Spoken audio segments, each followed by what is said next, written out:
ঘুমিয়ে থাকে শিশুর পিতা সব শিশুরই অন্তরে। নমস্কার, বিএনএনে আপনাদের স্বাগত। আজকের বিশেষ আলাপচারিতায় আমরা অতিথি হিসাবে পেয়েছি ডোমকল গার্লস কলেজের অধ্যাপক প্রিয়ঙ্কর দাস মহাশয়কে। নমস্কার স্যার। আজকের শিশু দিবসে আজকে আমাদের বিষয় বর্তমান সমাজে শিশুদের অবস্থান। তো স্যার, আপনাকে প্রশ্ন করব যে আপনি যেহেতু সমাজতত্ত্ব বিষয় পড়াচ্ছেন এবং আপনার কাজের সূত্রে আপনার বিভিন্ন শ্রেণীর মানুষের সঙ্গে পরিচয় হচ্ছে এবং কথাবার্তা হচ্ছে, তো সমাজের এই বিভিন্ন শ্রেণীর শিশুরা কেমন আছে? প্রশ্নটা অত্যন্ত প্রাসঙ্গিক। আজকের দিনে দাঁড়িয়ে, আজকের সময়ের মধ্যে দাঁড়িয়েই বলাটা ভালো। বিভিন্ন শ্রেণীর কথা তুললেন, তবে এক বাক্যে এর উত্তর দেওয়াটা খুব কঠিন। শিশুরা কেমন আছে, কারণ দুটো বিষয় এখানে দেখা দিচ্ছে। এক হচ্ছে যে আমরা যদি আর্থিক মাপকাঠিকে ধরি বিভিন্ন শ্রেণী বোঝাতে গিয়ে, তো অবশ্যই উচ্চবিত্ত শ্রেণীর পরিবার থেকে যে সমস্ত শিশুরা উঠে আসে তাদের হয়তো আর্থিক সঙ্গতির জায়গা থেকে তারা হয়তো খানিকটা ভালো আছে। মধ্যবিত্তরাও তাদের মতো করে ভালো আছে, তাদেরও বিভিন্ন ধরনের সুবিধাও আছে, অসুবিধাও রয়েছে।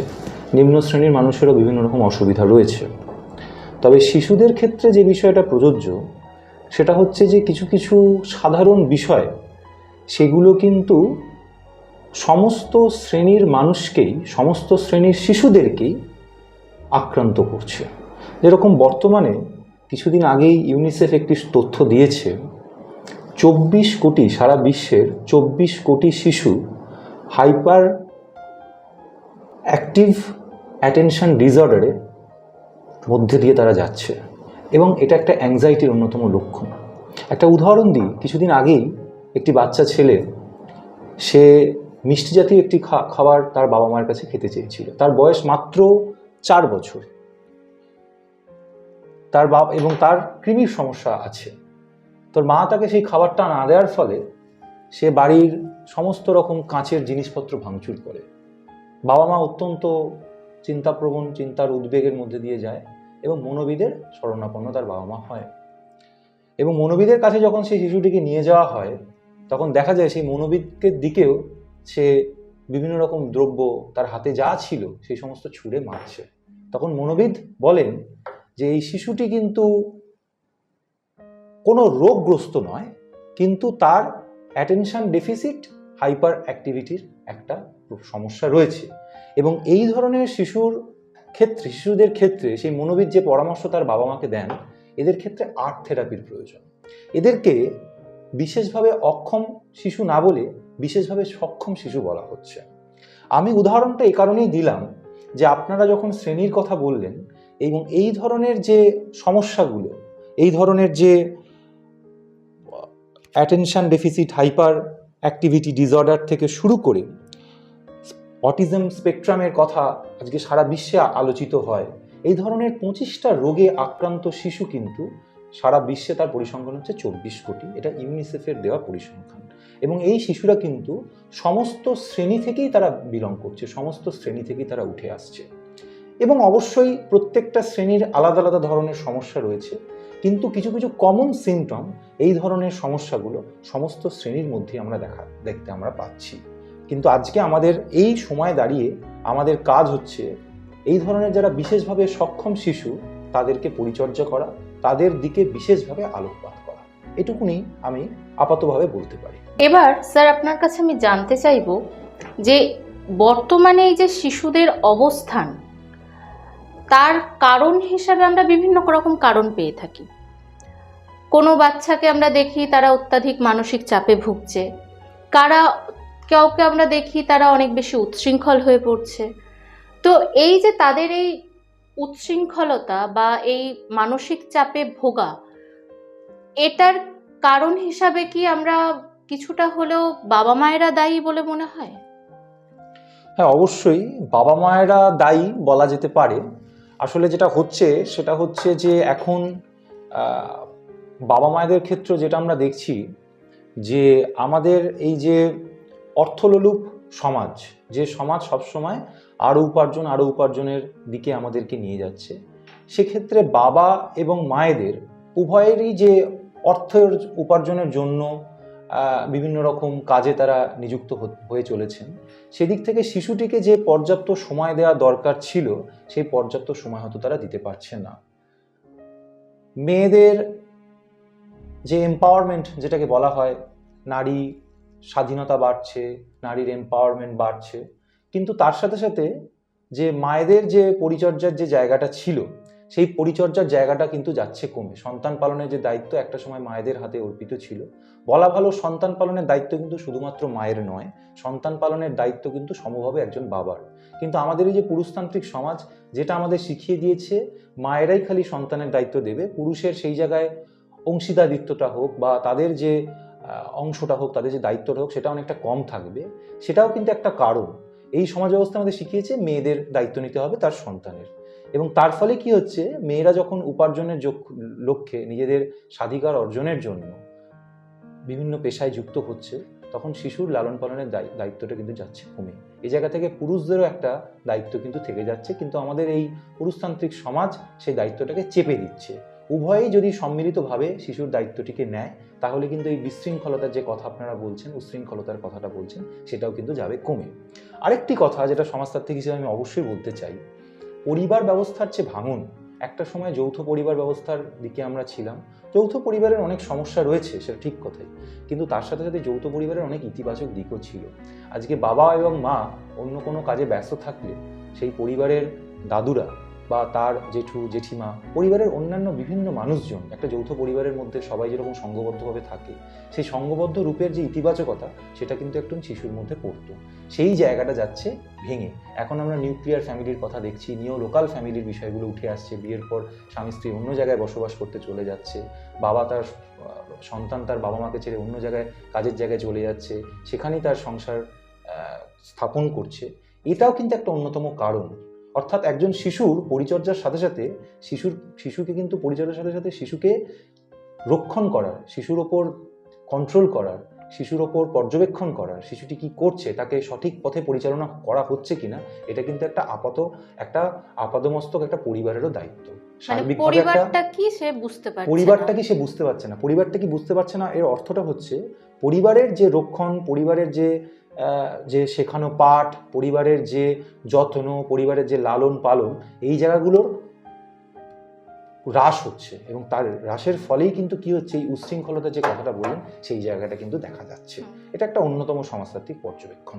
পরিবারের কথা যখন এলো, তখন আর একটা কথা বলি যে এখন দেখা যায় যে শিশুদের মধ্যে কোথাও গিয়ে সম্মান দেওয়ার প্রবণতাটাও কিন্তু কিছুটা কমে আসছে। যেমন আমরা ছোটবেলায় দেখেছি বিভিন্ন রকমভাবে, মানে যেমন বিজয়া দশমী হলে আমরা বড়দের প্রণাম করতাম, এখন কিন্তু এই প্রণামের চলটা আমরা দেখেছি কমে গেছে, এবং শিশুরাও কোথাও গিয়ে এই জায়গাটা মানে পাচ্ছে না, বলা যেতে পারে তাদের শেখানোও হচ্ছে না একটা।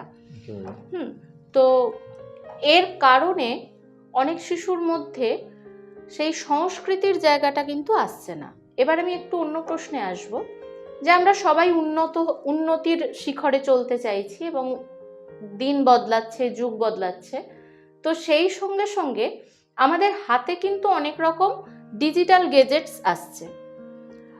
তার সঙ্গে সঙ্গে দেখা যাচ্ছে যে অনেক সামাজিক মাধ্যমে বিভিন্ন রকম বিনোদনমূলক জিনিস সৃষ্টি হচ্ছে। সেটা কতটা বিনোদন দিচ্ছে, কতটা আনন্দ দিচ্ছে, সেটা পরের কথা, কিন্তু ওই যে একটা ছোট ছোট কিছু ভিডিও, কিছু ক্লিপস, যেগুলোতে আমরা এখন একটা কথা উঠেছে যেটা ভিউ বাড়াতে হবে, ভিউয়ের একটা ব্যাপার, এবং এর সঙ্গে কোথাও একটা বাণিজ্যিক ব্যাপারটাও যুক্ত আছে।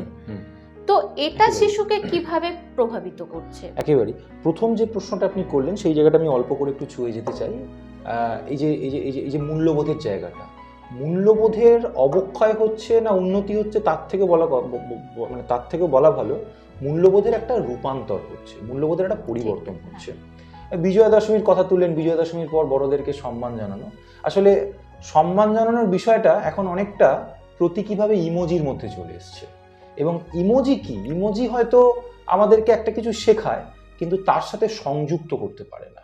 একজন বয়স্ক মানুষকে আমি একটা ইমোজির মাধ্যমে আমি একটা প্রণাম পাঠালাম বা নমস্কারের একটা সিম্বল পাঠালাম, সেটা একটা প্রতীক মাত্র, কিন্তু তার প্রতি আমার যে আন্তরিকতা, হুম। ভেতর থেকে উঠে আসা যে শ্রদ্ধাবোধ, হুম। সেই জায়গাটা কিন্তু অনেকটাই হয়তো উপলব্ধি করতে পারছে না শিশুরা। হুম। এটা একটা বিষয়, হুম। এটা একটা টেকনিক্যাল গেজেটস এর কথা বলতে চাইছেন, যে রূপান্তর হচ্ছে, মূল্যবোধের রূপান্তর হচ্ছে, এইভাবে আমরা বলতে পারি। আর যে টেকনোলজির কথা আপনি বললেন শিশুদের ক্ষেত্রে কিভাবে নেতিবাচকভাবে প্রভাব বিস্তার করছে, অবশ্যই বর্তমানে তো সাইবার বুলিং একটা সাংঘাতিক রকম একটা চর্চিত শব্দ, সাইবার বুলিং। এবং এই সাইবার বুলিংয়ের ফলে সব থেকে বেশি কিন্তু আক্রান্ত হচ্ছে শিশুরা। সাইবার বুলিং বিষয়টা কি? সাইবার বুলিং মানে হচ্ছে বিভিন্ন রকম সমাজ মাধ্যমে শিশুদেরকে আক্রমণ করা হচ্ছে। একজন 18 বছরের বয়স প্রাপ্ত হওয়ার আগেই কোনো একটা অ্যাকাউন্টে, সেটা ফেসবুক হতে পারে, সেটা ইনস্টাগ্রাম হতে পারে, সেখানে তো আর কোনো রকম প্রামাণ্য নথি লাগে না যে আমার 18 বছর বয়স হয়েছে কি হয়নি। তো 18 বছর হওয়ার আগেই কিন্তু বহু শিশুই কিন্তু এগুলোকে অ্যাক্সেস করতে পারছে। এবং তার ফলে কি হচ্ছে, সে যখন কোনো একটা ছবি আপলোড করছে, ছবি একটা সমাজ মাধ্যমে সে প্রকাশ করছে, তখন বিভিন্ন ধরনের কুৎসিত বিদ্রূপ তাদের দিকে কিন্তু ধেয়ে আসছে।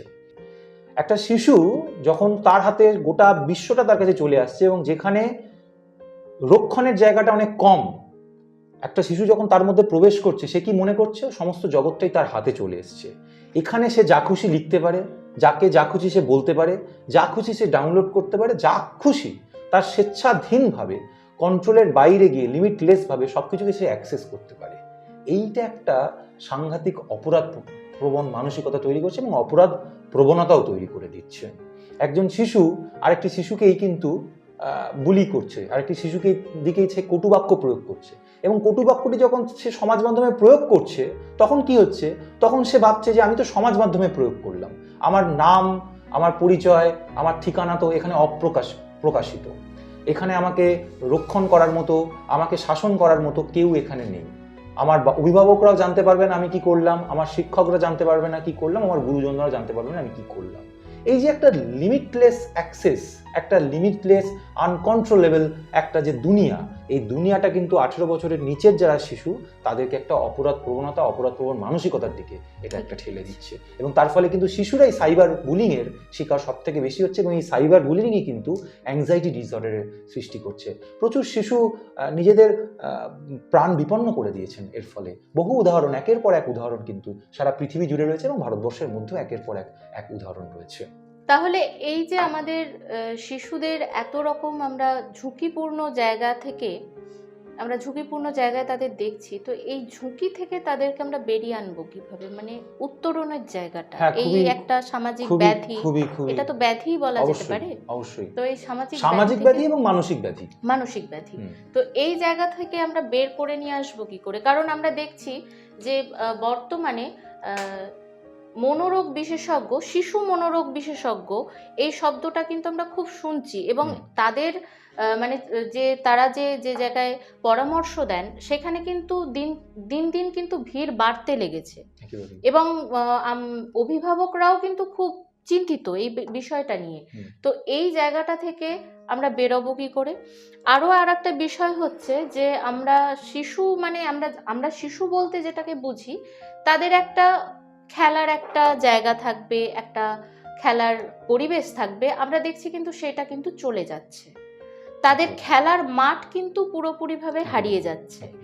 তো এই জায়গাটা আপনি কিভাবে দেখছেন? মানে খুব প্রাসঙ্গিক এবং উল্লেখযোগ্য প্রশ্ন। আজকে যে সমস্যাগুলো নিয়ে আলোচনা হলো, আমার আমার আমার আমার সত্যি হয়তো খানিকটা আমিও নিজেও হতাশ হচ্ছি যে আজকে শিশু দিবস। শিশু মানে আমরা রঙিন পৃথিবীর কথা ভাবি, শিশু মানে আমরা নতুনের খোঁজের কথা ভাবি, কিন্তু আমাদের আলোচনাটা আজকে এমন একটা সময় আমরা এসে দাঁড়িয়েছি যে আমাদের আলোচনাটা শুরুই করতে হচ্ছে নেতিবাচক বিভিন্ন বিষয়গুলোকে নিয়ে। তো সেখানে নেতিবাচক যখন বিষয়গুলোকে আমরা আলোচনা করব একজন সমাজতাত্ত্বিক হিসেবে আমার মনে হয়, তাহলে এই নেতিবাচকতাগুলোকে কাটাবো কিভাবে, উত্তরণের পথ আমরা সেই আশাপ্রদ জায়গা কিভাবে পাবো, খুবই প্রাসঙ্গিক একটা জায়গা। আমি মনোরোগ বিশেষজ্ঞদের কথা বললেন, আমি প্রথমে বলতে চাই যে প্র্যাকটিসটা কিন্তু শুরু হবে ঘরের মধ্যে থেকে। মনোরোগ বিশেষজ্ঞদের পরামর্শ আমরা নেব, মনোবিদদের পরামর্শ আমরা অবশ্যই নেব। প্র্যাকটিসটা কিন্তু শুরু হবে একদম আমাদের ঘর থেকে, আমাদের বাড়ির মধ্যে থেকে, অন্দরমহল থেকে। কিভাবে শুরু হবে? এই যে এতগুলো যে 25টা ডিসঅর্ডারের কথা আমি উল্লেখ করলাম, যেখানে অ্যাটেনশন ডেফিসিট হাইপার অ্যাক্টিভিটি ডিসঅর্ডারের কথা উল্লেখ করলাম, আমি উল্লেখ করলাম হচ্ছে অটিজম স্পেকট্রামের কথা। এগুলো বিপুল পরিমাণে দেখা দিচ্ছে এবং পরিসংখ্যান আমি আগেই উল্লেখ করেছি, 24 কোটি শিশু সারা পৃথিবীতে এই সমস্ত রোগগুলোয় আক্রান্ত, বিশেষভাবে সক্ষম শিশু যাদেরকে ইউনিসেফ বলছে। একটা বিষয় মাথায় রাখতে হবে, এই বিশেষভাবে সক্ষম যারা শিশু, যাদের বিভিন্ন রকমের সমস্যা রয়েছে, আমাদের অভিভাবকরা এই বর্তমানের যে প্রতিযোগিতাময় পৃথিবী, যেখানে এগিয়ে যেতে হবে, আরো উপার্জন করতে হবে, আরো ভালো রেজাল্ট করতে হবে, এর মধ্যে পড়ে অভিভাবকরাও এই বিশেষভাবে সক্ষম শিশুদের যে বিশেষ ধরনের ট্রিটমেন্ট দরকার, বিশেষ ধরনের তাদের প্রতি যে বিশেষ ধরনের মনোনিবেশ দরকার, এই বিষয়টাকে তারা মানতে চায় না। তারা নিজেরাই মানতেই চায় না অভিভাবকরা যে তার সন্তানরা বিশেষভাবে সক্ষম। তারা সবসময় সেই বিষয়টাকে উপেক্ষা করে। তারা ভাবে তাদের শিশুরা আর 5 জন শিশুদের মতোই। তার ফলে কি হয়, সেই বিশেষভাবে সক্ষম শিশুটির যে বিশেষ ধরনের পরিচর্যা প্রয়োজন, সেটার থেকে সে বঞ্চিত হয়। মনের বিকাশের জন্য কি কি প্রয়োজন, মনোবিদদের কথা বললেন। মনোবিদরা সব থেকে বেশি মাত্রায় বলছেন এই যে অ্যাংজাইটি ডিসঅর্ডার শিশুদের মধ্যে বিশেষভাবে দেখা যাচ্ছে, এর জন্য আর্ট থেরাপির প্রয়োজন।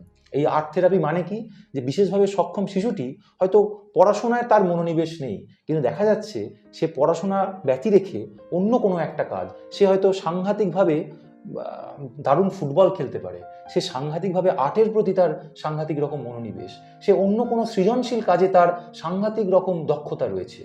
এই যে দক্ষতার জায়গাগুলো, তার অভিভাবককে চিহ্নিতকরণ করতে হবে, তার শিশু কোন জায়গায় দক্ষ, সেই জায়গাটিকে চিহ্নিতকরণ করে তাকে সেই দিকে ঠেলে দিতে হবে। সেই দিকে আমরা ওই ওয়ান ডাইমেনশনাল ওয়ে নয়, ওই একরৈখিক পৃথিবী নয়, যেখানে শুধুমাত্র শিশুরা পড়াশোনা করবে, একটা ভারী টাকা অঙ্কের বেতনের চাকরি করবে, তা নয়। শিশুটি হয়তো অন্য কোনো একটা জায়গায় ফ্লারিশ করবে, অন্য কোনো জায়গায় হয়তো বিকশিত হবে।